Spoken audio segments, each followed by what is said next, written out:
전능하사 천지를 만드신 하나님 아버지를 내가 믿사오며 그 외아들 우리 예수 그리스도를 믿사오니 이는 성령으로 잉태하사 동정녀 마리아에게 나시고 본디오 빌라도에게 고난을 받으사 십자가에 못 박혀 죽으시고 장사한 지 사흘 만에 죽은 자 가운데에서 다시 살아나시니 하늘에 오르사 전능하신 하나님 편에 앉아 계시다가 저리로서 사는 자와 죽은 자를 심판하러 오시리라.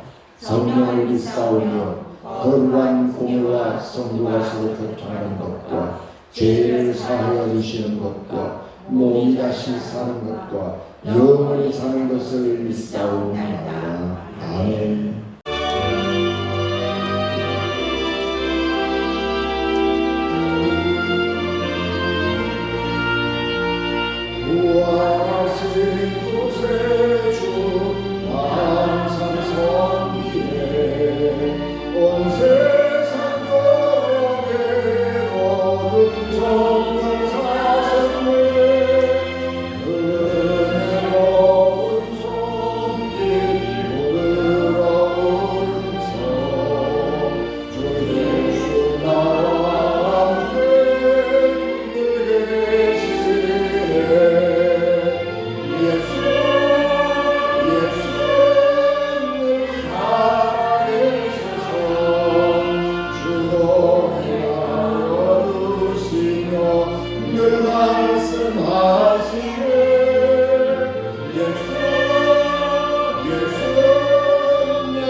유대인들아 예루살렘에 사는 모든 사람들아 이 일을 너희로 알게 할 것이니 내 말에 귀를 기울이라.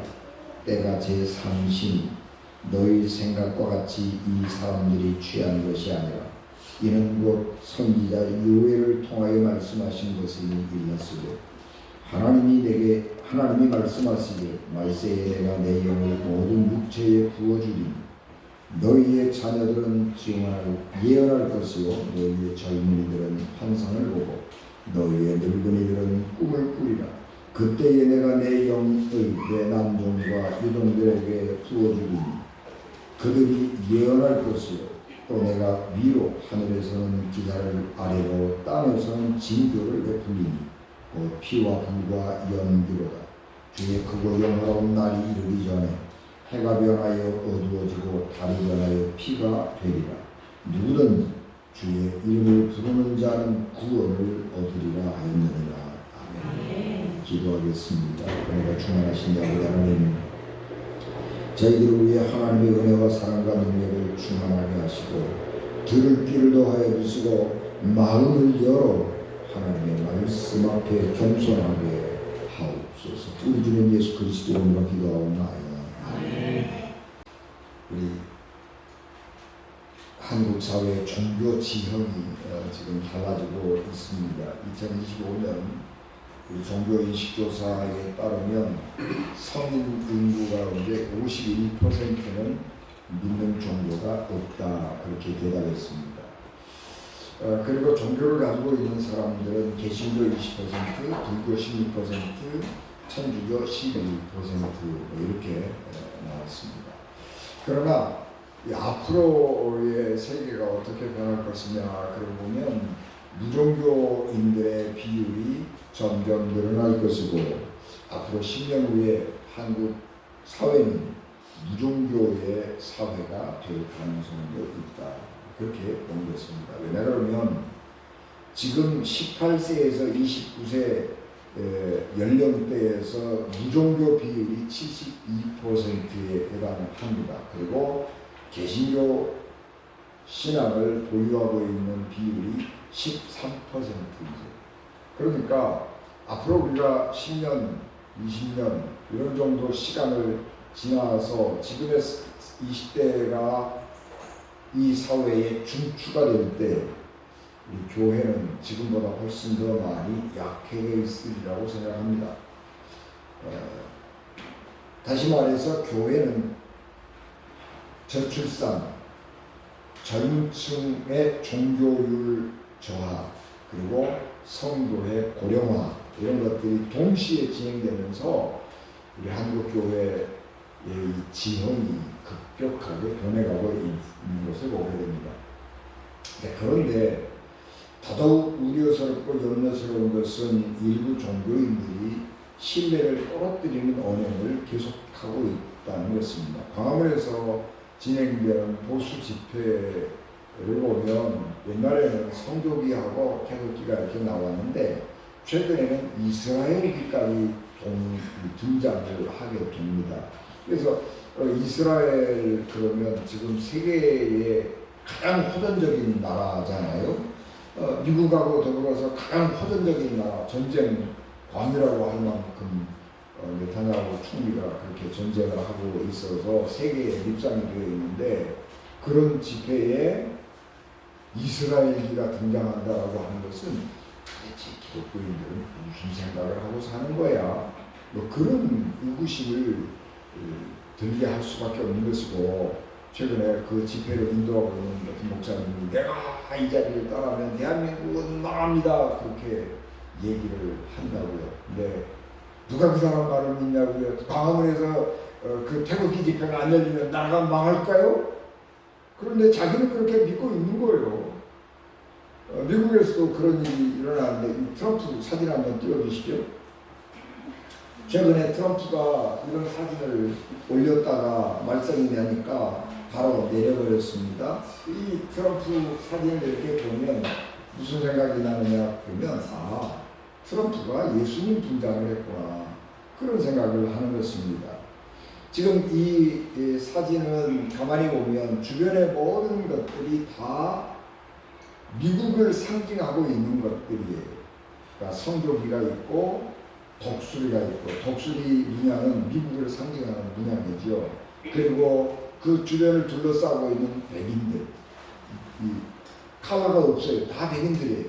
백인들이고, 그리고 누워있는 백인 남성, 그리고 한쪽 손에서 광채가 나고 또 한쪽 손을 뻗어서 환자의 머리에 손을 얹어 치유하는 트럼프. 이런 그림을 우리가 잘 보면 트럼프가 어떤 생각을 갖고 있는 거예요? 병들어 누워있는 환자는 누구냐? 미국이고. 이 미국을 치료하고 미국을 새롭게 위대한 나라로 만들 수 있는 사람은 나라 트럼프. 예수님이 죽은 자, 병든 자를 고쳤던 것처럼 내가 병든 미국을 고치는 구원자요, 메시아다. 그런 이미지를 저기에 담고 있는 것입니다. 그래서 기독교인들도 저 너무한 거 아니야? 트럼프가 넘지 말아야 될 선을 넘어간 거 아니야? 그러면서 비난을 하니까 삽시간에 내리고 말았습니다. 위기를 당한 지도자가 내가 이 위기를 당한 나라를 구원해야 되겠다, 나라를 살려야 되겠다, 그런 소명의식을 가지고 자기에게 위임된 권력을 행사할 수는 있지만 내가 예수님처럼 구원자가 되겠다라고 하는 생각을 하고 그런 것들을 표현한다고 하면 이 사람은 두 가지 중에 하나, 종교를 이용해서 자기를 신격화하거나 아니면 종교를 자기의 통치에 이용하는 그런 아주 불순한 사람 둘 중에 하나일 것입니다. 트럼프는 특별히 그런 둘 중에 하나일 가능성이 높은 것입니다. 그런데 왜 이 트럼프 대통령이 자기가 예수님으로 분장하는 이것들이 매우 잘못됐느냐 그러면 트럼프 대통령의 통치 방식은 아주 폭력적이고 백인 편향적인 시대착오적인 이런 생각을 가지고 미국을 통치하고 있고 미국을 그래서 그 생각 가지고 혼란에 빠뜨리고 있는 사람이기 때문에 예수님의 생각과는 전혀 맞지 않는 거예요. 그런데도 내가 구원자처럼 그렇게 행동하는 것은 과대망상에 걸린 사람인 거죠. 그래서 트럼프의 이런 행동, 이런 통치 방식은 미국에서 기독교의 신뢰를 크게 떨어뜨리는 행위인 것입니다. 왜 이런 얘기를 하냐 그러면 한국이나 미국이나 지금 전 세계적으로 비슷하게 마찬가지입니다만 탈종교화가 진행이 되고 있습니다. 유럽도 마찬가지로 심각하고요. 그래서 젊은 층의 무종교화, 교인의 고령화, 코로나 이후에 새로운 성도들의 탈선 분산, 사회적 신뢰 하락, 종교의 정치화, 종교의 배타성 등으로 인해서 교회가 위기를 맞이하고 있는데 이런 것들이 거기에 기름을 끼얹는 상황이 되는 것입니다. 그래서 내가 이 세상을 구원할 메시아다 그렇게 예수님 분장을 하고 나타날 것이 아니라 진짜로 교회를 사랑한다면 교회를 다시 살리려고 하면 교회를 전도해가지고 교회 사람들을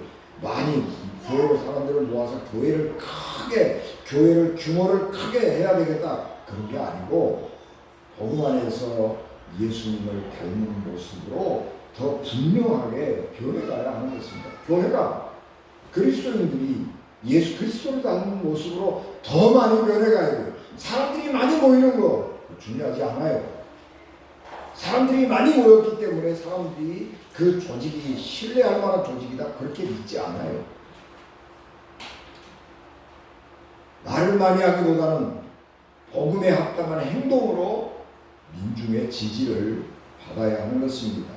교회가 복음 공동체라고 하는 본질로 더 단단해져야 하는 것입니다. 그래서 지금 교회는 이 세상에 교회의 존재 이유를 증명해야 하는 때입니다. 예수 그리스도께서 제자들에게 하신 마지막 당부 말씀은 사도행전 1장 4절 5절 말씀, 예루살렘을 떠나지 말고 내게서 들은 바 아버지께서 약속하신 것을 기다리라. 요한은 물로 세례를 베풀었으나 너희는 몇 날이 못되어 성령으로 세례를 받으리라. 그렇게 말씀했습니다. 예수님께서 이렇게 당부를 했는데 제자들은 예수님의 생각하고는 다른 거예요. 그래서 딴 생각하는 것입니다. 제자들의 관심은 어떻게 이 이스라엘 나라가 로마의 식민지를 벗어나서 독립국가를 만들 것인가 하는 데 있었어요. 그래서 예수님의 그 초능력이 이 일에 도움이 되지 않을까 그 생각을 하는 것입니다. 그래서 예수님께 물었습니다. 선생님, 주님께서 이스라엘에게 나라를 되찾아 주실 때가 바로 지금입니까? 그러고 묻습니다. 그랬더니 예수께서 때와 시기는 아버지께서 아버지의 권한으로 정하신 것이니 너희 할 바가 아니고 너희에게 성령이 내리시면 너희는 권능을 받고 예루살렘과 온 유대와 사마리아와 그리고 마침내 땅 끝까지 이르러 내 증인이 될 것이다. 그렇게 말씀하신 후에 승천하셨습니다. 이 말씀은 예수님의 관심은 땅의 나라 이스라엘의 독립에 있는 것이 아니라 오직 성령께서 이 땅에 그리스도인들에게 강림하고 그리고 성령의 강림을 통해서 그리스도인들이 새로워지기를 원하는 데 있는 것입니다. 그리고 오순절날이 되었을 때에 예수님 말씀처럼 성령이 강력하게 임해서 사람들이 변했습니다. 두려움에 떨던 사람들이 밖에 나가서 예수님을 전했는데 6월절 축제를 맞이해서 14개 성경에 기록된 사도행전에 기록된 사람들의 이름이 14개 지역이에요. 14개 지역 혹은 14개 국가에서부터 사람들이 6월절 축제를 지키기 위해서 왔는데 그래 언어가 다 다르지요. 그런데 예수님의 제자들이 나가서 예수님을 증언할 때에 전부 다 통역 없이 자기들의 말로 알아듣는 역사가 나타난 것입니다. 우리는 몰라요. 제자들이 방언을 갑자기 어느 날 초능력을 받아가지고 그다음에 안 배운 외국어를 막 하게 되었는지 그건 잘 모르죠. 그러나 분명한 것은 무슨 말로 했는지 몰라요. 그런데 우리가 추측할 수 있는 것은 예수님의 제자들은 그렇게 학력이 뛰어난 사람 아니에요. 사도 바울처럼 헬라어를 막 유창하게 하고 아람어를 유창하게 하고 두 언어를 말하는 그렇게 유창하게 말하는 사람들이 아니에요. 분명히 히브리어로 말했을 것입니다. 그런데 이런 것은 듣는 사람들이 다 자기 나라 말로 알아들었다는 거예요. 이 놀라운 역사가 예루살렘에서 일어나니까 사람들이 소란해지는 거죠. 무슨 일이야? 그러다가 지금까지 저런 사람을 본 적이 없고 지금까지 이런 역사를 본 적이 없어요. 그러니까 저거 세술에 취했다. 우리가 알지 못하는데 하여튼 뭔가에 취해 있는 사람이야. 그렇게 사람들을 비난하는 거죠. 새로운 일을 하고 놀라운 일을 하는 사람이지만 자기의 경험과 다르고 이제까지의 관습과 다르면 이상하게 보는 거죠. 그래서 세술에 취한 사람들이다. 그렇게 조롱했습니다.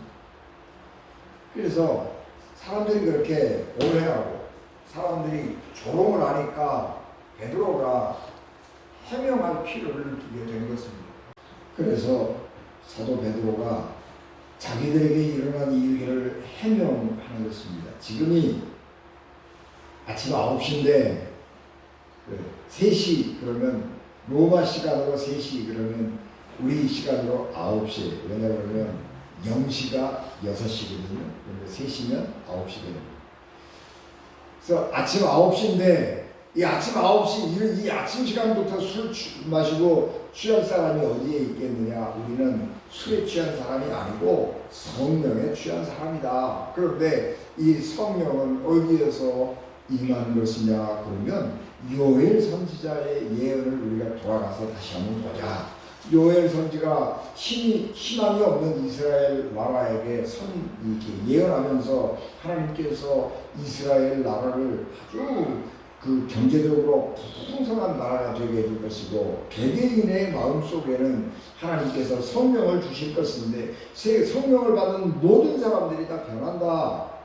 우리 아이들은 예언하는 사람이 될 것이고 젊은이들은 새로운 꿈을 가지고 사는 것이 될 것이고 나이 든 노인들도 미래를 소망을 가지고 환상을 가지고 꿈을 꾸는 그런 삶을 살 것이다. 우리가 생각하기에 하찮은 노예들 시키는 일이나 하고 그냥 그렇게 살아가는 노예들조차도 하나님께서 성령을 주실 것인데 그 사람들도 하나님의 말씀을 예언하는 사람들이 될 것이다. 하늘과 땅도 변할 것이다. 그러나 그런 모든 것 중에서도 예수 그리스도 주의 이름 하나님의 이름을 부르는 사람들은 구원을 받는다. 그렇게 요엘 선지자가 예언을 했는데 그 예언이 오늘 우리들에게 실현된 것입니다. 그렇게 말하는 거예요. 그러면서 누구든지 요엘이 말하는 누구든지 주의 이름을 부르는 자는 구원을 얻으리라 그랬는데 그 주 하나님이거든요. 주는 하나님이에요. 그런데 하나님을 부르는 자가 구원을 받는 것인데 지금 우리에게 일어난 일은 예수 그리스도의 이름을 부르는 사람인 것이고 예수 그리스도의 이름을 불렀더니 우리가 이렇게 되었습니다. 그래서 당신들이 십자가에 못 박아 죽여버린 그 예수 그리스도가 부활하시고 승천하심으로 그분이 이제 사람이 아니라 하나님이 되었습니다. 그래서 우리가 예수 그리스도를 믿었더니 하나님을 믿는 것과 똑같이 이런 놀라운 역사가 일어난 것입니다. 그렇게 예수님을 믿음으로 성령을 받을 때에 일어난 역사를 설명을 쭉 하게 되는 것입니다. 베드로의 설교를 들어보면 예수 믿으라고 말하지 않습니다. 구체적으로 예수 믿어야 구원받습니다. 그렇게 말하지도 않습니다. 그러나 베드로가 말을 할 때에 사람들이 베드로의 말을 신뢰했습니다. 그리고 예수 그리스도를 방금 얼마 전에 십자가에 사형받고 죽은 예수 그리스도를 하나님의 아들로 나의 구원자로 받아들이고 믿는 사람들이 폭발적으로 늘어나서 그날만 3,000명의 사람들이 예수 그리스도를 믿게 된 것입니다.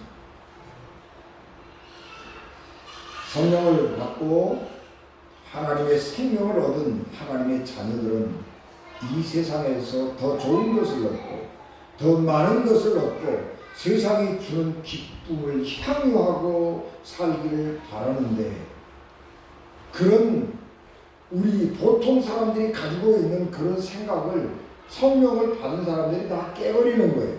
우리 보통 사람들의 부모는 내 자녀들이 세상에서 공부 잘하고 다른 사람들보다 더 좋은 것을 얻고 더 많은 것을 얻어서 세상에서 주는 기쁨을, 행복을, 즐거움을 향유하고 누리고 살아가기를 바라는데 그 자녀들이 성령을 받으니까 세상 사람들이 바라는 부모가 세상에서 더 평안하고 잘 살기를 바라는 그런 기대하는 삶을 부모가 기대하는 삶을 사는 것이 아니라 하나님의 말씀에 순종하고 그 말씀을 따라가는 삶으로 바뀌는 거예요. 젊은이들이 태어나서 좋은 대학 가고 좋은 가문과 결혼하고 그리고 돈 많이 벌어서 잘 살고 자녀들 잘 양육하고 그렇게 해서 가문을 빛내는 삶, 그런 평범한 삶을 따라가는 삶을 사는 것이 아니라 더 좋은 세상을 꿈꾸고 더 아름다운 더 고차원적인 삶을 기대하고 그 삶을 향해서 나가는 것이고 나이가 들어서 이제 육체가 쇠해졌으니까 아이고 내가 힘이 다 빠져서 할 일이 뭐냐 죽을 날만 기다리지 그러고 맥없이 살아가는 어르신들이라고 할지라도 아니야 내 생명 살아있는 동안 내가 할 일이 뭐 있을까? 그러면서 보람 있고 의미 있고 그런 것들을 찾아나서는 거예요. 그래서 삶이 살아가는 거예요. 여러분 우리가 살다 보면 익숙해지잖아요. 익숙해지면 굉장히 편안하고 좋은 거예요. 그래서 움쩍도 하기 싫은 거예요. 여러분 편하기라고 하는 건 뭐예요? 즐거움이잖아요. 즐거움은 우리 몸에서 의욕을 빼앗아가 버리는 거예요. 왜냐하면 지금 여기가 너무 좋거든요. 움직일 필요가 없어요. 지금 여기서 더 좋은데 내가 뭘 더 바래? 그러니까 안 움직이는 거예요. 그래서 부족함이 없는 사람은 만족스러운 사람은 안 움직여요. 그래서 어떻게 되는 거예요? 몸이 병들어. 그리고 어떻게 되는 거예요? 더 즐거움을 찾으려니까 힘 안 들이고 즐거움을 찾으려니까 어떻게 되는 거예요? 중독되는 거예요. 여러분, 내가 여기에 만족하면 그렇게 움직이지 않는 거예요. 그런데 성령을 받으니까 내가 가야 될 목표가 달라진 거예요. 내가 살아야 될 이유가 달라지는 거예요. 내가 왜 사는 거예요? 내가 왜 이 땅에 온 거예요? 그냥 우연히 와서 그냥 즐겁게 살려고 그렇게 생각하지 않냐고. 내가 이 땅에 온 것은 뭔가 다른 이유가 있을 거야. 그러면서 더 나은 세계, 더 나은 삶, 더 고차원적인 삶으로 가기 위해서 무엇인가를 찾고 노력하고 애쓰는 삶을 사는 것입니다. 그래서 지금 내 나이에 이것이 내가 할 수 있는 최선의 일이라고 하면서 멋진 인생을 꿈꾸고 살아가는 그 삶이 아니라 더 좋은 인생을 아름답게 창조하기 위해서 새로운 것을 찾아 나서는, 새로운 것에 눈뜨고 새로운 것을 향해 눈을 이렇게 돌리는 하나님의 사람이 되는 것입니다. 하나님의 특징은 뭐냐? 그러면 창조하는 거예요. 창조는 누구만 해? 하나님만 하는 거예요. 여러분, 진화됐다고 얘기를 하지만요, 여러분, 진화론은 허술하기 짝이 없는 이론이에요. 진화론은 진짜가 아니에요. 진화론, 그거는 철학, 논리, 세계예요. 하나님의 특징은 창조하는 거예요. 우리가 하나님의 생명을 가지고 산다면 우리는 창조하는 사람으로 특징이 바뀌는 거예요. 우리 사람은 뭐하는 존재? 소비하는 존재. 소비하는 존재. 여러분, 우리가 다 소비하고 살죠? 뭐든지 먹잖아요. 먹는 거, 이거 소비하는 거예요. 입는 거, 이거 다 소비하는 거예요. 왜냐 그러면 먹은 거는 없어져 버리는 것이고 배설물로 나가는 것이고, 우리가 입는 것은 낡아지는 거예요. 그래서 없어지는 거예요. 또다시 새로운 걸로 해야 돼. 그래서 인간의 본질은 소비하는 것이에요. 그런데 성령을 받으면 하나님을 믿는 사람은 소비하는 인간이 아니라 창조하는 인간으로 바뀌는 거예요. 그래서 소비가 자연스러운 것이고 그것이 우리가 살아가는 길인데, 그거를 바꿔서 창조하는 인간이 되는 거예요. 하나님을 닮은 거예요. 그래서 성령께서는 우리에게 임재하면 인간은 단순히 생물학적 존재가 아니라 하나님과의 관계를 통해서 얻을 수 있는 새로운 생명을 가진 사람이라고 하는 것을 우리에게 알려주는 것입니다. 그리고 이 생명은 예수 그리스도를 통하여 하나님의 생명에 참여할 때에 얻어지는 것입니다. 그리고 이 생명의 세계는 하나님과 아무런 관계없이 살아가는 사람들은 알 수 없고 알지 못하는 세상인 것입니다. 인간은 매우 고차원적인 영적 존재입니다. 그래서 요한복음 1장 14절, 그 안에 생명이 있었으니 이 생명은 사람들의 빛이라, 그렇게 선언했습니다. 여기에 생명은 예수님이 가진 하나의 속성이 아니라 예수님은 생명 자체, 예수님은 모든 인간 생명의 근원입니다. 그래서 예수님은 내가 길이요 진리요 생명이다, 그렇게 선언하셨습니다. 그러므로 생명은 예수 그리스도를 믿는 믿음을 통하여 하나님과 관계 속에서 살아가는 것 자체. 여러분, 우리가 영생이라고 하는 것은 우리가 죽은 다음에 무시간적으로 산다, 그런 게 아니고, 생명이라고, 영생이라고 하는 것은 하나님과 더불어서 이 땅에서 살아가는 것이에요. 영생은 어디에서 시작이 돼요? 여기에서 시작되는 거예요. 그리고 그것은 예수 그리스도를 통해서 하나님의 생명에 참여함으로 시작이 되는 것입니다. 하나님과 더불어 살아가는 삶, 그것은 부활의 완성입니다. 말이 아니라 삶이 변할 때 사람들은 그리스도인의 말을 신뢰할 수 있고 하나님과 교회를 신뢰할 수 있습니다. 자기의 삶 속에서 하나님을 포함하고 살아가는 사람, 그 사람이 생명을 얻은 사람이에요. 하나님의 생명에 참여한다고 하는 것은 하나님을 내 삶에 포함하고 사는 거예요. 하나님을 바깥에 두고 하나님하고 나하고 아무 상관없이 사는 게 아니고 모든 일에 하나님을 내 포함시키는 거예요. 여러분, 우리 그리스도인들은 교회에 와서 감사함을 하지요. 좋은 일이 있으면 감사함을 하잖아요. 안 좋은 일이 있으면 하나님께 기도를, 간절한 기도를 담아서 하나님 앞에 헌금을 드리잖아요. 왜 드리는, 감사함을 왜 하는 거예요? 하나님 앞에 감사할 일이 있을까요? 여러분, 즐겁고 좋은 일이 있으면 친한 사람들끼리, 가까운 사람들끼리, 가족끼리 모여 앉아서 같이 축제를 베풀고 즐거워하는 거예요. 그런데 하나님이 나하고 무슨 상관이 있다가 교회에다가 감사함에 좋은 일이 있으면 왜 우리가 하나님 앞에 감사함을 드리냐? 그러면 하나님을 내 삶에 포함하고 있는 거예요. 가장 가까운 사람, 가장 사랑하는 사람, 그 사람들 범주 안에 하나님을 포함하는 거예요. 그래서 좋은 일이 있고 기쁜 일이 있고 그러면 사람들과 더불어서 잔치를 하고 기쁨을 나누는 것뿐만 아니라 하나님과도 그 기쁨을 나누는 거예요. 그리고 그 기쁨을 표현하는 것이 감사예요. 하나님이 내 삶의 동반자이고 하나님이 나와 함께 지금 내가 하나님과 함께 살아가고 있다고 하는 표시예요. 그래서 감사하는 거예요. 그래서 하나님 앞에 교회에 와서 예배하면서 하나님 앞에 헌금을 드리는 것입니다.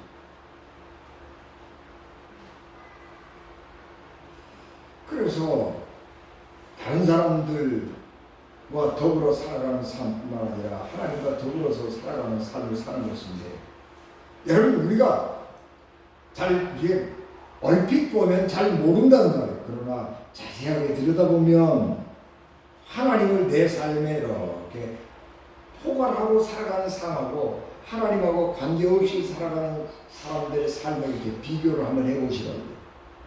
뭐가 다른가? 그런데 분명하게 다른 게 보이는 거예요.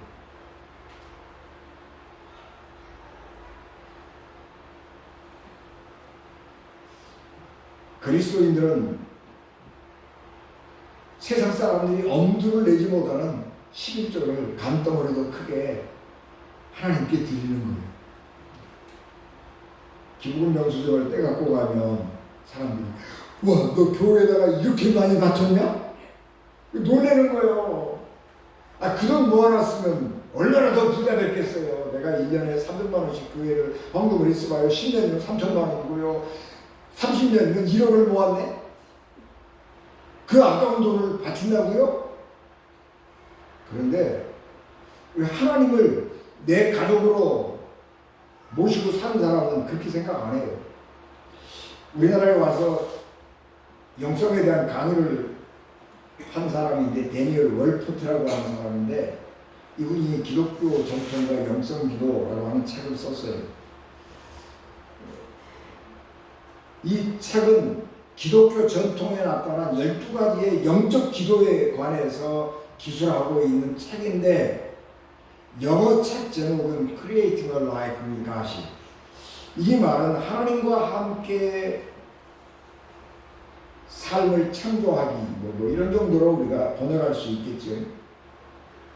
그런데 이 다니엘 월포트는 이 책에서 11조를 드리는 것은 우리를 하나님과의 관계 속으로 들어가게 만들기 때문에 11조는 기도의 실천이다, 그렇게 말을 하고 있습니다. 굉장한 공감을 받았습니다. 제가 이 월포트의 그 강의를 이렇게 듣기도 했지만 기독교 영성과 전통기도라고 하는 책을 읽으면서 매우 공감했던 게 이 부분이에요. 제가 평생 이렇게 살면서 11조를 드리는 거, 그냥 우리 성경에 뭐 말라기 뭐 이런 정도 읽으면서, 그래, 하나님이 약속하셨고 하나님이 명령하셨고, 그러니까 그리스도인은 당연히 그렇게 이해하고 살아왔는데, 이 월포트의 이 기독교 전통과 영성 기도에서 11조는 기도의 실천이라 하는 말을 읽으면서 대단한 통찰력이다, 그런 생각을 하게 됐습니다. 사람은 하나님의 입으로 나오는 말씀으로 산다 라고 하는 이 성경 말씀을, 예수님 말씀을 믿는데, 신명기 말씀을 믿는데 정말 옳은 말씀이에요. 그리고 사람이 떡으로 사는 것이 아니라 하나님의 입으로 나오는 말씀으로 산다고 하는 것을 구체적으로 실천하는 것이 11조를 하나님께 드리는 거예요. 사람들은 우리의 삶을 하나님께 맡기면 하나님께서 우리를 가족으로 생각하고 부양해 주신다고 하는 생각을 안 하는 거예요. 그걸 안 믿어요. 우리가 하나님 앞에 우리의 모든 삶을 맡기면 하나님이 우리를 하나님의 아들, 딸로 삼아서 우리를 하나님이 부양해 주신다고 하는 것을 믿지 않아요. 하나님이 우리를 부양 가족으로 생각하신다고 하는 걸 믿지 않습니다. 그러나 하나님은 우리의 생명을 책임져 주시는 분이기 때문에 우리가 하나님 앞에 11조금을 드리는 사람은 그 사람은 떡으로 사는 것이 아니라 하나님의 입으로 나오는 말씀으로 산다고 하는 말씀을 실천하는 사람들이, 그래서 그런 사람들은, 데니엘 웰포드는 그런 사람들은 마음껏 기도하려는 거예요. 어려운 일이 있을 때 마음껏 기도하라고 말합니다. 그것이 생명을 가진 사람의 삶이고 믿음을 가진 사람이 살아가는 삶의 방식입니다. 예수께서도 너희가 기도할 때에 무엇이든지 믿고 구하는 것은 다 받으리라. 우리가 아까 조동면에서 요한복음 15절 말씀했습니다만, 내가 너 안에, 너희가 내 안에 거하면 무엇이든지 믿고 구하는 것은 구하라. 그러면 받으리라. 그렇게 약속하셨습니다. 이것이 생명을, 하나님의 생명을 얻고 살아가는 삶의 모습입니다. 성령으로 변화받고 하나님의 생명을 얻은 사람은 시간을 따라 흘러가면서 인생을 소비하지 않습니다. 그 인간의 운명이에요. 인간의 운명은 뭐예요? 태어나서 죽는 거예요. 인간은 그렇게 운명을 따라서 살아가는 삶을 살아서는 안 되는 거예요. 인간은 태어나서 살다가 죽어버리는 것으로 끝이 아니고, 인간을 그렇게 우리 인생을 소비해서 없애버리는 거 아니에요. 하나님과 함께 살아가면서 우리의 삶을 고양하는, 하나님 보좌 앞으로 고양하는 것이고, 하나님 주시는 새로운 생명을 가지고 영생의 삶을 살아가는 삶, 그래서 창조하는 삶, 그것이 하나님의 백성들이 살아가는 삶의 모습입니다. 하나님의 생명을 영혼에 간직한 사람은 믿음 안에서 성령과 함께 나이와 상관없이 꿈을 꾸고, 시절과 시대와 상관없이 꿈을 꾸고, 하나님의 말씀을 입에 담고, 눈으로는 하나님이 지으시는 새로운 세계, 하나님이 내 앞에 열어주실 새로운 세계를 꿈꾸고 창조하면서 인생을 그렇게 하나님과 함께 살아가는 삶으로 바꾸는 것입니다. 언제라도 하나님과 함께 꿈을 꾸며 날마다 창조하는 삶을 살며 하나님 주시는 새로운 기쁨으로 살아가는 하나님의 사람 되시기를 주 예수 그리스도의 이름으로 축복합니다. 기도하겠습니다. 은혜가 충만하신 아버지 하나님, 저희들에게 하나님의 은혜와 복을 갑절로 더하여 주시고 충만하게 하옵소서. 이 시간 우리가 주의 말씀 앞에 겸손하게 하시고 주의 은혜 앞에 감사하게 하옵소서. 우리 주님 예수 그리스도 이름으로 기도하옵나이다.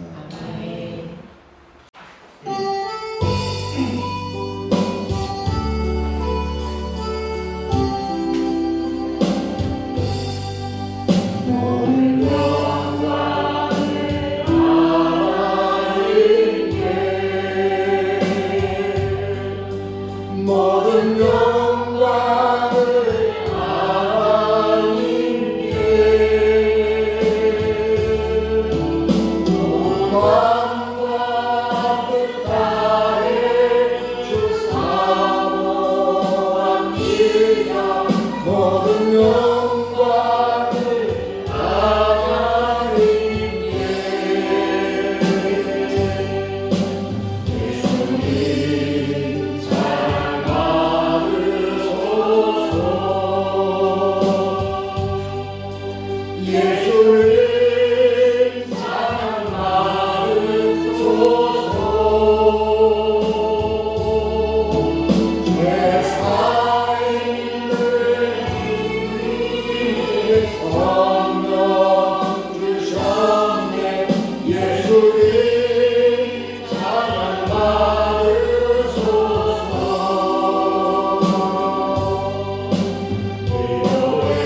위로의 성령이시여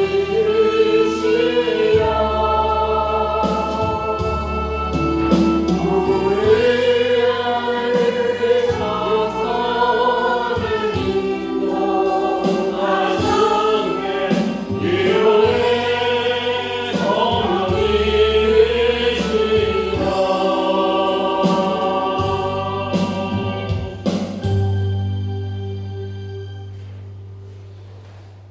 지금은 교회의 머리가 되시며 약속하신 성령을 부어주사 두려움에 갇힌 자들을 담대한 증인으로 변화시키는 우리 주 예수 그리스도의 은혜와 말세의 모든 육체에 성령을 부어주시고 자녀들이 예언하며 젊은이들이 환상을 보고 늙은이들이 꿈을 꾸게 하시는 하나님 아버지의 크신 사랑하심과 오늘도 우리 가운데 임하셔서 연약한 심령을 새롭게 하시고 메마른 영혼의 생명의 숨을 불어넣으시며 우리를 변화의 자리로 이끌어 가시는 성령님의 감동과 말씀 충만하심이 성령으로 변화된 삶을 결단하며 이 세상에서 증인의 삶을 살고자 소망하는 은진교회 온유교회 모든 성도들과 저들의 가정과 저들의 직장과 저들에게 주신 기업과 특별히 주께서 허락하신 생명의 기쁨 가운데에 이제 100일을 맞이한 할인일을 기억하며 작은 생명 가운데 주의 은혜를 더하여 주시고 건강하게 자라게 하시며 하나님의 사랑으로 믿음 가운데 굳게 세워 주시옵고 전쟁의 소용돌이 속에서 고통과 두려움 가운데 살아가는 이들을 궁일히 여겨주실 뿐만 아니라 속히 전쟁이 그치고 주의 평화가 이 땅 가운데 임하여 주시옵고 또한 이 나라의 민족, 이 땅의 모든 교회 위에 지금부터 영원토록 늘 항상 함께하여 주시옵기를 간절히 축원하옵나이다. 아멘.